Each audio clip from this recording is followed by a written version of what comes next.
Welcome back to the channel, everyone. I am Gambato Gaming, and today we are coming back to the topic of scary things in family-friendly games. If you're new to the series, this was an iceberg I found on icebergcharts.com last year, and have since been crowdsourcing and finding entries of my own to tack onto the bottom of the iceberg in video form. I found this to be a super interesting topic, not only reliving past horrors from our childhoods, but also reminiscing about old obscure games many people may not even remember they played. So with that said, I want to invite anyone watching who might have had an experience that kind of fits for an entry in this to leave it in the comments down below, and I'll talk about it in a future video. Today we got some really great entries you guys submitted on the past videos, one that will surely shed a light on some of these forgotten creepy moments from these family-friendly games. Ooh. Alright Jim, lock us up, alright? We'll see you at 6 a.m. sunrise, don't be late, alright?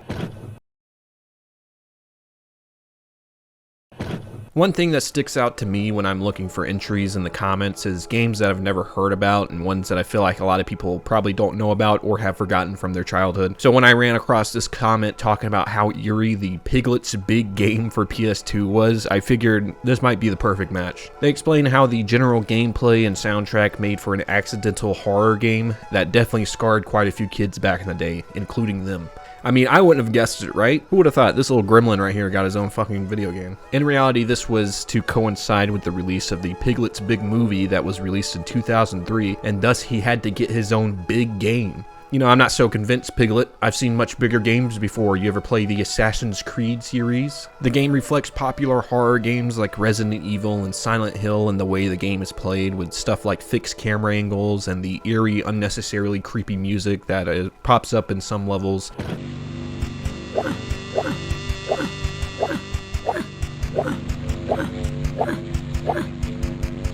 Each level kind of offers its own unique eeriness. It could be a dark library accompanied by the aforementioned creepy soundtrack, or the early stages which feature little to no music, which is pretty creepy in its own right.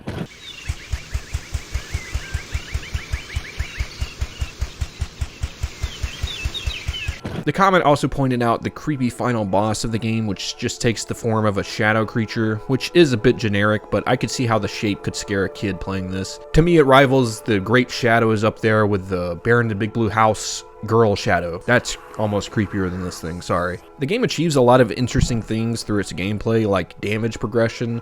You can add to Piglet by collecting things called brave faces.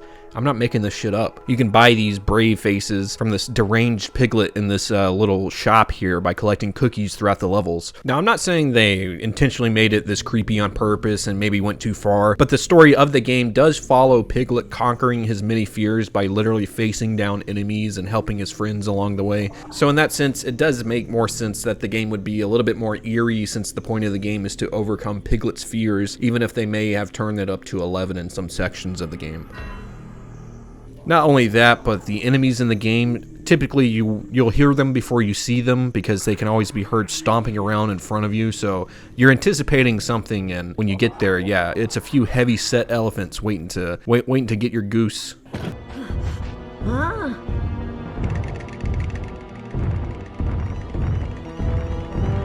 It gets pretty eerie, especially in some of the later levels, because in actuality the levels are made up of Piglet going into the different characters' dreams. Therefore, stuff like this vortex of a library can exist without much question because, well, Owl smoked too much za before falling asleep that night, you know? I don't know. How do you explain a vortex library that looks like the Cerebro from X-Men? This also adds a level of unpredictable nature to what you might find in subsequent levels. Owl's level is this creepy, held in a dark, damp library. Then what the hell is Tigger's level gonna be? The apocalypse?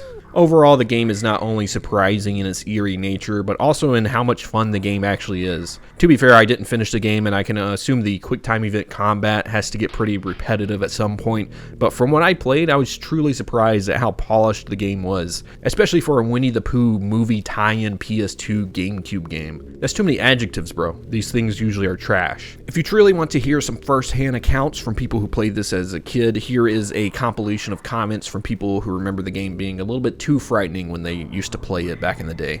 My god, the game frickin' traumatized me and scared me at a young age.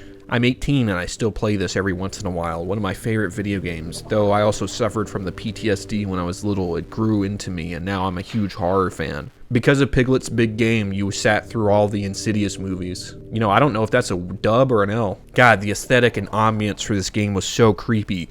It still is even as an adult. The soundtrack certainly doesn't help either, especially Eeyore's and Owl's dreams. I remember having a nightmare once of those damn elephants. Did anyone else have a few nightmares from this cursed game?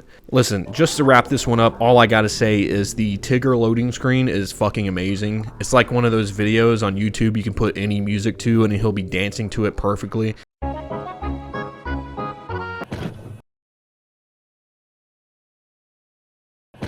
Sonic Adventure may not be the creepiest looking game from afar, but like the other 3D adventure games of the era, there is something a little bit off-putting about the game in terms of its limitations and how it's aged. I mean, just look at some of these facial animations on these characters. These are either knee slappers or run away at full sprint because they're so shook. The game's atmosphere does take an intentionally creepy turn when you enter the 5th stage known as Twinkle Park. Twinkle Park is an amusement park themed level and is the first level where you can play as both Amy and Big the cat. Sonic and Big's parts aren't super creepy, as Sonic is just having a good old grand old time riding rides at the amusement park and shit. And Big, well, he's just Big, you know? You catch him out there doing big shit. Meanwhile, Amy has to go through the creepy part of the park known as the Hall of Mirrors. And well, if you've been watching my past few videos, you know I'm already not about mirrors, so you sitting there, you think one hanging on your bathroom wall housing your meds is creepy enough. Try a whole house of mirrors, buddy. I've only ever done one of these mirror mazes in real life once, and I had a panic attack about 5 minutes in. So this part in Sonic Adventure really resonates with my spidey senses. You know, they're fucking going haywire right now anytime I watch gameplay of this. Don't worry though, there's plenty more to unnerve the player if you're not a giant pussy about mirrors like myself. Things like the song called Fakery Way playing in the background is enough to make you start checking your corners.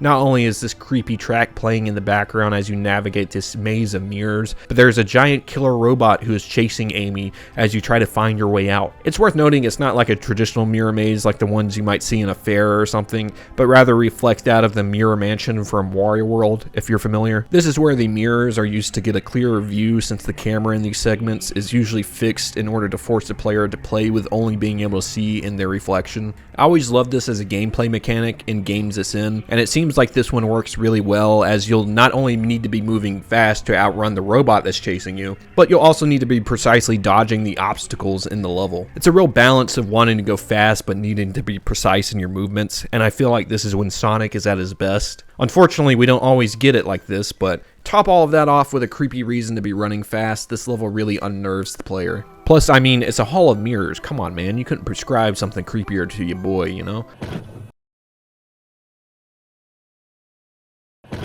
Wario Land 4 is one of those games where you could easily disregard all the weird shit in the game as being weird for weird's sake. Of course, Wario Land 4's bosses look like this. It's a Wario game, right? And yeah, that's a fair statement. I mean, the guy has a sinister track record for shit like this. But I don't know, there's something about Wario Land 4 that uniquely off-put me when I played it as a kid. I don't know if it's just how animated everything is down to Wario or the strange levels and themes the game presents, but I want to dive into it a little bit. You know, we're diving shallow since we have other topics, but maybe I just wanted to see if anyone else felt the same way about the game. I've seen a lot of sentiment online that the main thing that scared many from the game was the time limit that is present at the end of every level. This happens after the player hits the switch at the end of each of the stages, which thus starts a time limit and in turn slowly destroys the level you just trekked through. I mean, the music alone in this segment is pretty nightmarish. It's like a psychedelic mix of the normal Wario Land music you'd expect to hear in a game like this.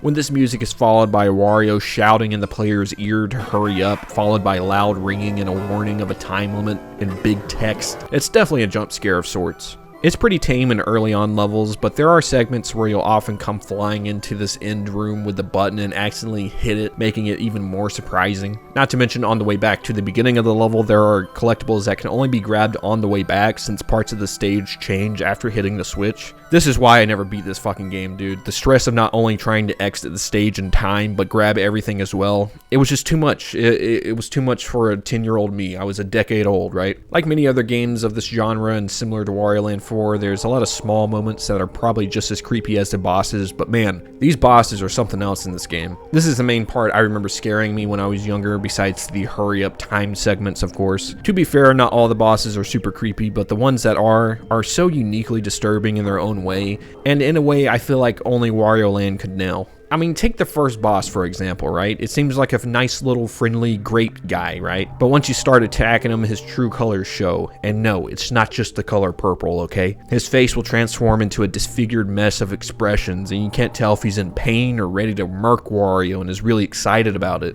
I can't not mention Cat Bat, which is one of the creepiest boss designs I've ever seen in a 2D platformer game like this. This thing is a cat-bat combination that looks like the result of a fucked up Pokemon breeding situation. Whatever the scariest part of Wario Land 4 is, for you can't argue that looking at the game as a whole, it just feels off in a way. And not in a bad way, but in a pretty unnerving way. Even to this day, the game intimidates me, mostly due to its difficulty, but also a small bit to do with how creepy the game can be in certain segments. There's a lot more to be said about Wario Land 4, like how stellar the soundtrack is, but that's for another future video, so let's go ahead and move on.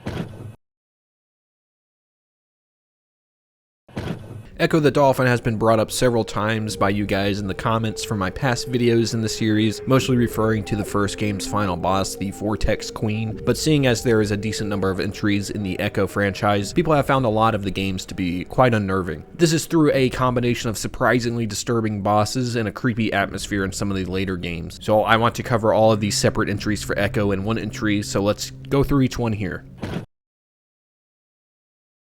We gotta start off with the Vortex Queen. I mean, come on. This was the most suggested one. I feel like a narc not getting to this one sooner, honestly. Ecco the Dolphin on Sega Genesis was one of the 2 Ecco games I have a little bit of experience playing. I remember the first game being pretty complicated if you didn't know where to go, so I never got very far, but I always loved the unique visuals of the game. It has a way of accurately depicting sea creatures, not only in visuals, but scale too, making some of the NPC creatures you interact with creepy in their own right, just by being much larger than Ecco himself. By far the creepiest part of the first Ecco game is probably the most infamous scary moment from the series, which is the final boss known as the Vortex Queen. Vortex Queen will show up again in the series, but the final boss in this game is by far the creepiest appearance from this creature. The Queen is a large alien-like creature that spawns smaller aliens Ecco has to defeat, known as drones. The Queen acts as a hive mind of sorts, spawning these drones much like ants would do in real life, or even the hive mind from Dead Space. It resembles in design the classic Ridley Scott alien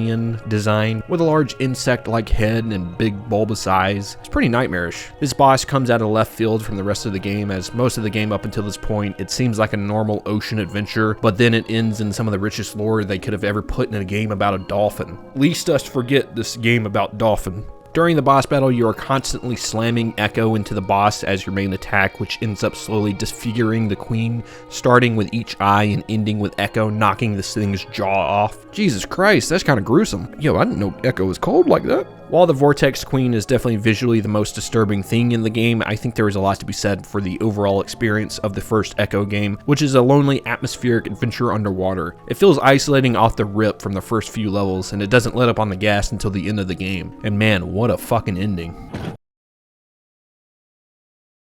Ecco, Defender of the Future is the Ecco game I have the most experience with, but like the first Ecco game, it is also just as difficult, so your boy didn't get super far in it. When the game doesn't hold your flipper, I'm out. Ecco's first time in a 3D space definitely went a little bit better than some of the other IPs back in the day, from the transition to 2D to 3D, and the game has a decent following despite the difficult learning curve it has. This comment brought this game back up to my attention, stating that the Shrine of Contraversy is one of the most depressing levels in the game, and after watching a playthrough of the level, it's clear that the Shrine of Contraversy was made like this on purpose, from the dark underlying storyline going on between the 3 Dolphin factions, even to the sad, eerie music that plays in the background.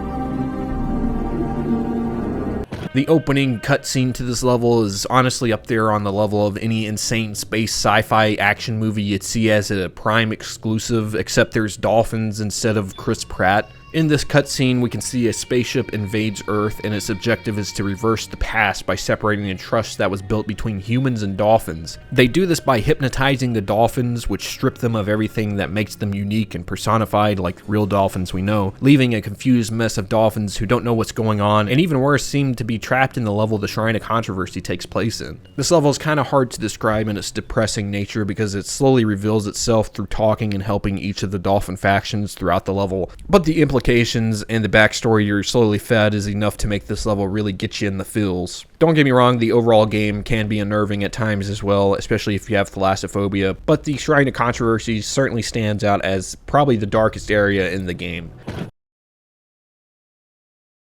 Ecco the Tides of Time took everything the first Ecco game did and upped it to a level 10. The game has Ecco going on a wild-ass adventure, and if you still thought Ecco was just a game about a 2D dolphin, this game proved that very untrue. Okay, you can fucking fly in this game as Ecco. He's a dolphin, let me remind you, he is not Bird. Not only that, but the game is much more eerie in my opinion, as you have a lot more opportunities to run into pretty out there shit. Take this boss battle for example, with what I assume you're facing is a jellyfish that takes place in the sky. I get everyone isn't as afraid of jellyfish as me, but as someone who is constantly on alert whenever I'm swimming, looking for these little fucks, this boss really skeeves me out. The original comment that brought this to my attention stated that the epilogue to the Ecco of Tides stood out to them amongst the others due to the isolating setting of the final level being an empty, abandoned, sunken city. Not to mention, I mean, the level's pretty hard, as they also state the jellyfish were a huge pain in the ass in this segment, damn near one-shotting you. Now, for me, the spookiest part of this segment is kind of a tie. I can't tell if it's the nightmarish music that accompanies the level,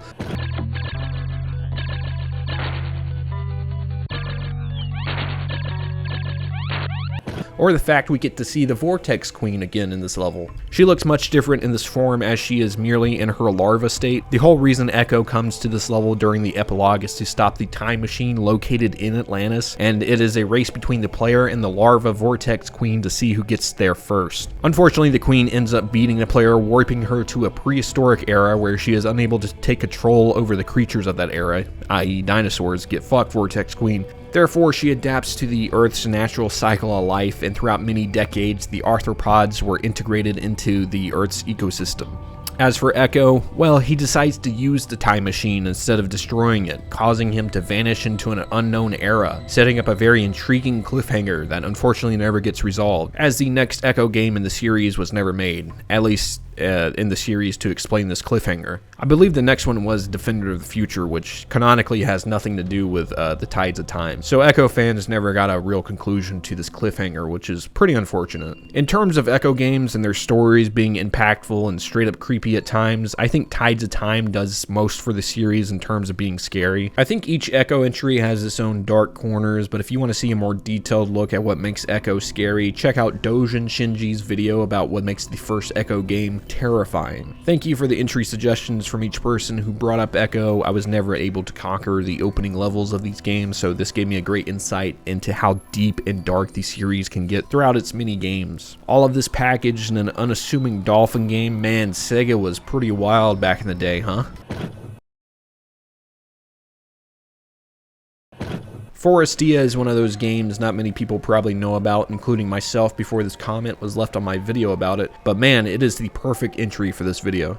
I took one look at that tree and I knew he'd be perfect for the fucking thumbnail, dude. You can't not look at that guy and be like, Jesus Christ, what the hell's going on there? Listen, I've never played Forestia. I don't even know if I'm saying the title right, but somehow I feel connected to this tree, man. Maybe it's just the design of things back in the day, but I feel like I've seen this dude before. I mean, I'm sure you could have walked into any kid's play park or McDonald's playpen and see something like this creepy ass dude back in the day with giant bulbous eyes and an uncanny facial movements. It gives me animatronic vibes for sure. Would you believe me if I said this bee-sting face tree isn't the scariest thing in the game? Yeah, hard to believe. This comment brought up the level known as the Nightmare, in which the player goes to sleep in a watchtower about halfway into the game. The player then wakes up in a red hellscape of the world they were just witnessing. As you begin to explore this nightmare, things only get worse as you start finding dead animals along the paths, NPCs who are caged up, and even the spooky ass dragon who is everything intimidating put into one creature. Listen, I know the animals dying is supposed to be sad and creepy, but something about seeing their spirits attempting to leave their body just kind of reminds me of that one fish who Bubble Boy murdered in that episode of SpongeBob.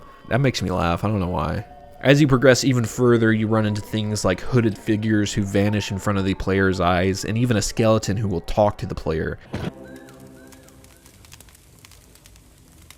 If all the crystals you put back in their place, better shall we be. Every scene from this nightmare section is terrifying to look at, and I even feel the longer you look at the screen, the scarier some of this stuff gets. It's worth noting the music and ambience is turned up to the max here, really making you feel like you're living out your worst fever dream. You ate some bad chicken nuggets from Burger King? Get fucked, idiot. It's the nightmare sequence from Forestia. Sweat it out, buddy.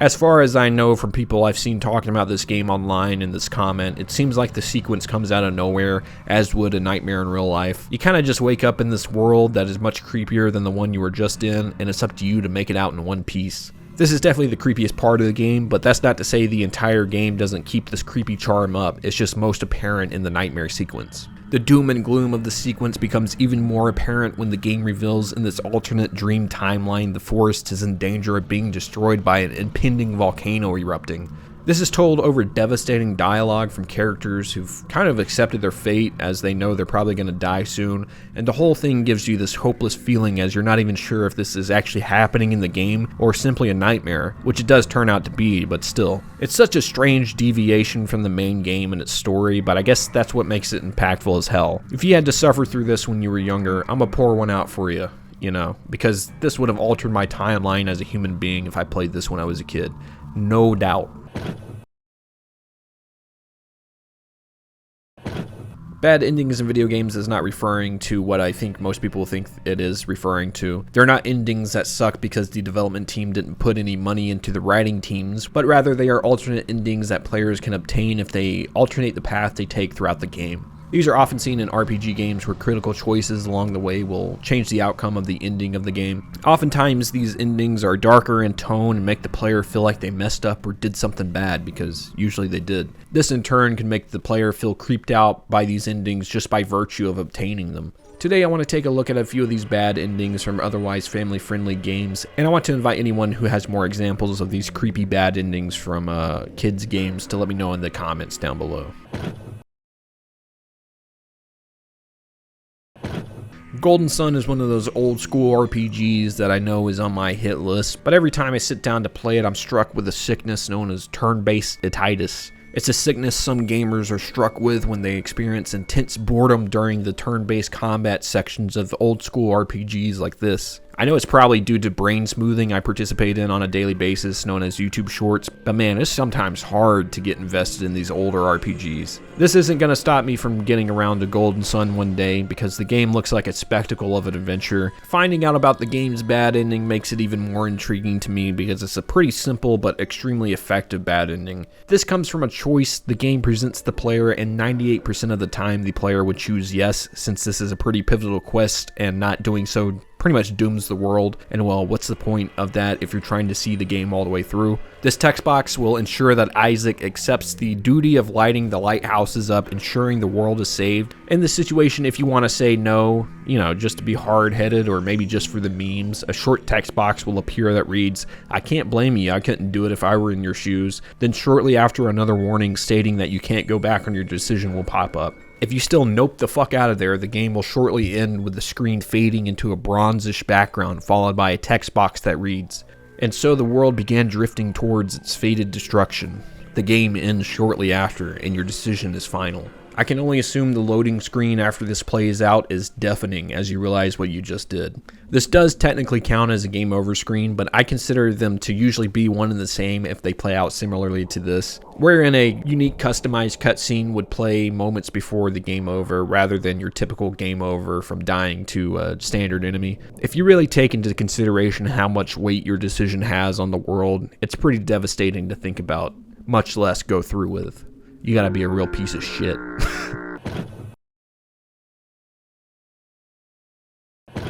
Splatoon 2's Octo expansion really showed that not only was Splatoon great at its online component, but could make a competent single-player mode as well. I can't speak on this personally because I've never played it, as I'm not super into Splatoon's gameplay, but I've tried the first one, and I've only ever heard good things about the Octo expansion, and the reviews are pretty good for it. They expanded on this intriguing universe and characters in Splatoon 3, and they even kept one of the creepiest things from the Octo expansion, which was the bad ending. Both games have unique bad endings to their single-player mode, and they happen during the final boss battles of each game. If you die or fail in any way, a unique cutscene of Inkopolis getting devastated in the Octo expansion will occur, and the third game takes this idea even further. It seems as though the stakes are much higher in Splatoon 3, as if you fail during the final boss, you get a similar cutscene, except this time the entire planet gets engulfed in this fuzzy ooze, and as the Earth is getting devastated in the fuzz, you can hear the main villain, Mr. Grizz, maniacally laughing, which adds a whole other layer to devastation you feel during this bad ending.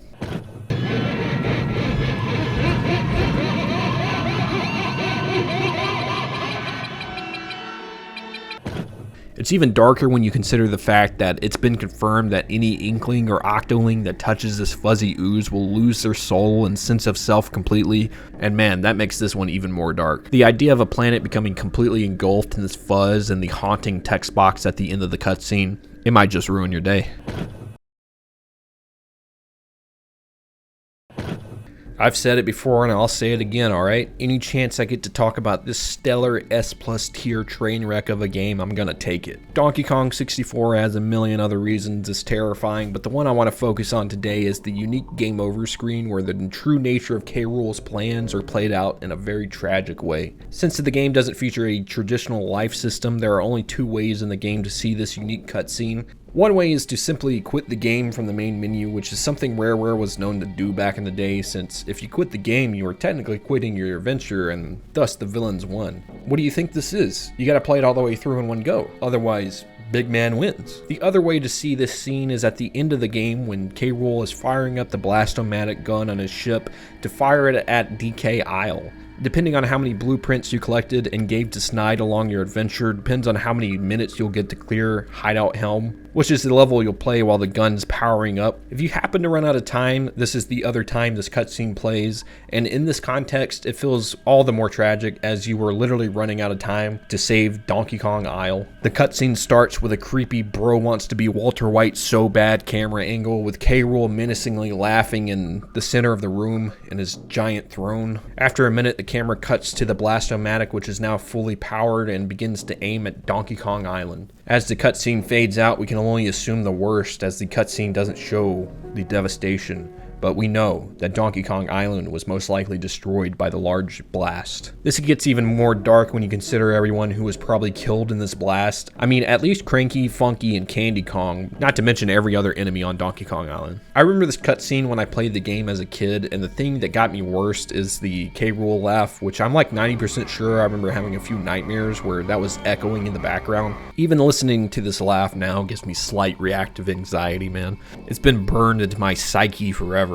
I'll never escape this big fat fuck. The only saving grace is the fact that he turns into an absolute chum bucket chump during the final boss battle. So yeah, that's kind of my own personal bad ending that really affected me when I was younger. That and the Banjo-Kazooie one. Again, please let me know if you remember any bad endings that creeped you out in the comments below. I find this pretty interesting as a topic.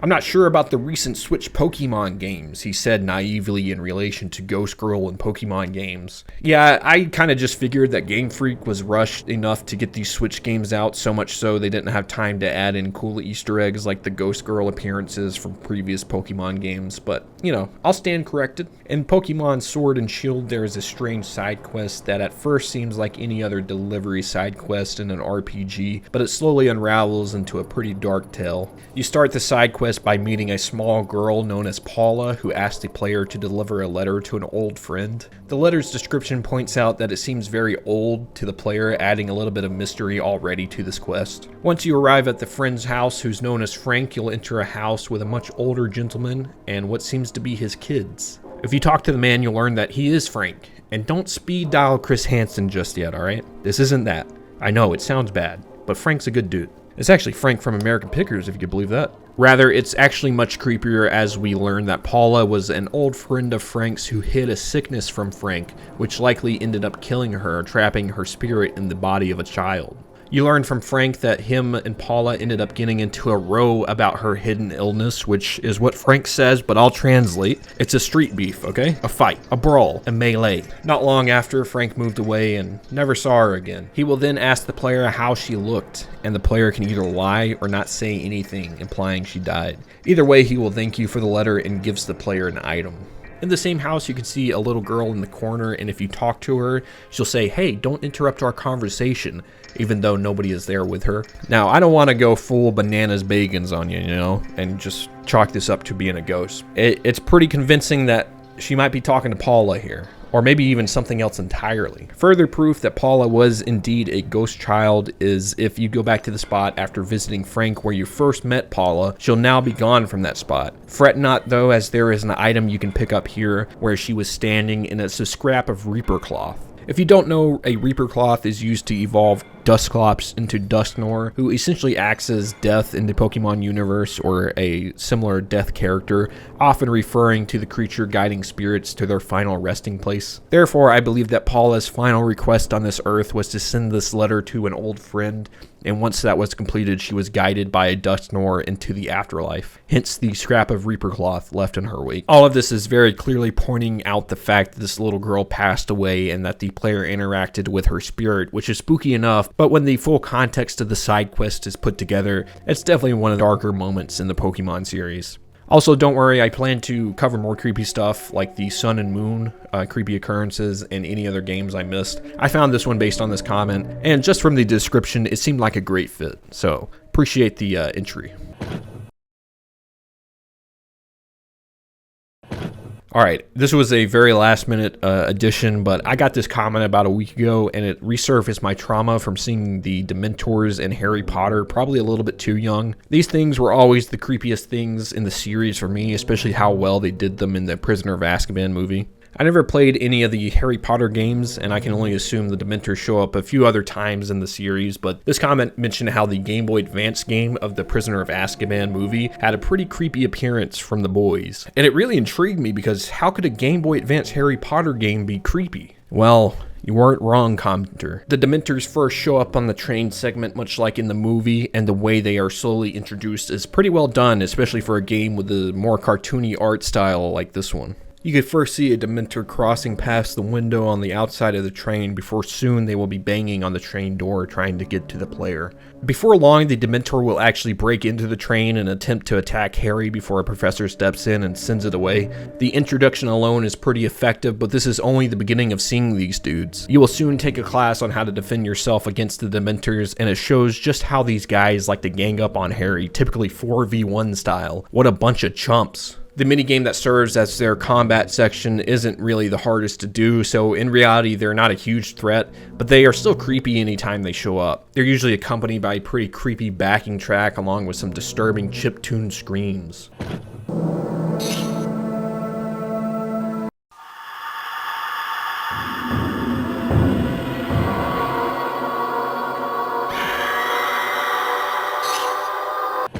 Like a normal person's scream is pretty scary in a typical modern horror game, right? But when it's processed down and being played out of a Game Boy Advance speaker, woo! It just hits different, man. I think this is a great entry because they were able to translate one of the creepiest things from the Harry Potter universe into a game and make it effective as hell. A strange movie tie-in RPG Game Boy Advance game.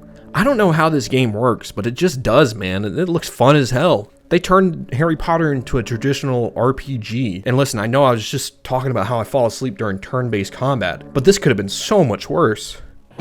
Thanks for everyone watching today's video. I'd like to thank all of those who commented and provided today's video entries as well. Again, if you'd like to leave your own scary moments from family-friendly games you've experienced, please drop them down below. Also wanted to say a huge shout out and thanks to everyone for 25,000 subscribers. This is a large milestone and I wanted to acknowledge it at the end of this video. That's fucking crazy. Appreciate you guys rocking with me. The upload schedule should be a little bit more steady coming up here soon. I really appreciate all the support and everything recently. I'm gonna stay up to date on my releases and you guys keep on watching. So I'll see you all in the next one. Peace.